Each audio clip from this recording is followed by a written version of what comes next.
Membawa kita tengah hari ini ialah Kapten Tanjak dibantu pembantu juru terbang Said Ibrahim. Penerbangan ke destinasi mengambil masa 1 jam 25 minit.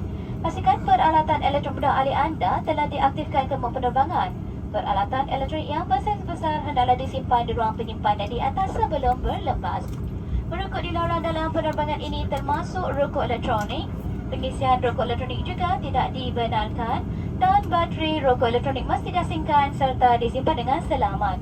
Saya Zuraida sebagai Ketua Pramugari bersama Hema akan menjaga keselamatan dan keselesaan anda. Kami mengharapkan anda selesa di sepanjang perjalanan. Terima kasih. Assalamualaikum, very good afternoon ladies and gentlemen. We would like to welcome aboard Firefly ATR 72 500 series F1 3128 and to share with Malaysia Line F85485 to Seletar, Singapore. From electronic cigarettes must be removed and kept safely. My name is Raida, group in charge. Together with me, Hema, will be taking care of your safety and comfort. Wish you a pleasant flight. Thank you.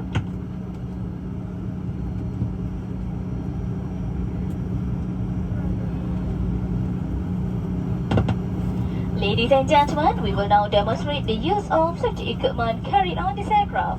The usage of portable electric devices or any mode of recording during the safety demonstration is prohibited. Please give your full attention to Hema in front of the cabin.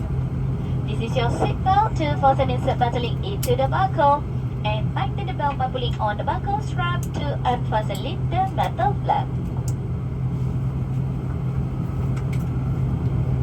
Your life vest is under your seat. To use it slide away like this. Wrap the strap around your waist. Fasten the buckle, put the loose end tightly. Before leaving the aircraft, inflate your life vest fully by pulling the red handle to inflate further blow into this tube. This slide will auto-click up on when the battery immersed in water and blow this whistle to attract attention. Please take note of the emergency light on the floor. Emergency evacuation, follow this light to the exit. Emergency exits are located on both sides of the aircraft. Please take note of the doors and window exit nearest to you. You will find a copy of this information card in the zipper card in front of you. Please read it carefully.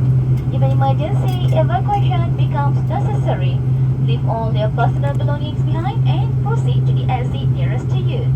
For a quick and safe evacuation, follow the instruction of the crew.